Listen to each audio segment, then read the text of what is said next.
My name is Carol Bork and I am a test operator. On a daily basis, I get to do final assembly, I get to test components, units. Depending on the day, I have a variety of things I am able to do that makes the day go by fast. Some of the jobs I have are very slow and you have to wait for them, so I like to add in something else to get more done.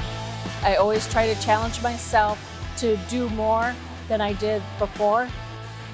If you are a go-getter, if you like multitasking, this is a job for you. I love to keep going and I love to multitask.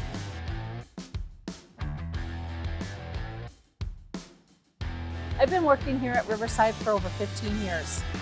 The things I like the most about my job are the people, the variety of things I get to do, and the location to my home is great. I don't have to drive.